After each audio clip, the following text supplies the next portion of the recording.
ujeedada shirkan waxa weeye in dhalinyarada iyo haweenka lagu baraarujiyo ka qaybgalka arrimaha siyaasadda maadaama ay yihiin qayb ka mid ah bulshada ayna xaq u leeyihiin inay ka qayb qaataan wax walba. Anigu waxaan oranayaa marka waxaa la gaaray waqtigii ismada Soomaaliyeed iyo siyaasiyiinta Soomaaliyeed iyo waxgaradka Soomaaliyeed khaladka la sixi lahaa oo dhalinyarada Soomaaliyeed kaalintooda loo aqoonsan lahaa haweenka Soomaaliyeedna kaalintooda loo aqoonsan lahaa dalkii meel gaari waa warbal hal la tijaabiyo dumarka. I would like to repeat once again, women's participation in public life and politics is not against men,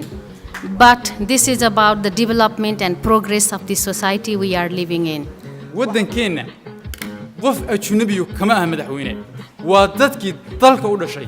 waxa dhibaato laakiin dadkii maqanaa oo laga rabay iyagu inay ama kambaniye keenaan ama shirkado keenaan oo waddanka isagu maal geliyaan oo dadku markaa shaqo abuur ay sameeyaan ba iyagii soo shaqo tagayaano kuwii joogay wax ku qabsanayaan wasiirkii iyo agaasimihi ku shaqeynayna waa wax weyn oo u baahan in laga hortago magta marka la qaadanayo qabiilka magta laga rabo waxa la dhihi jiray qooratiris la suuqay ninkaas waa intee wiil buu leeyahay intaas wiil baa marka wax looga qaadi jiray hadda arintaas waa dhamaan aniga walaalkay waxa laga qaaday anaga waa laga qaaday maxaa diiday marka walaalkayba waa laga qaadaya inta anigu waa bixiyay maxaa diiday walaalkay jagada la siinayo inuu odaygu isiyo ilaa markuu qooradiiskiiba xooriye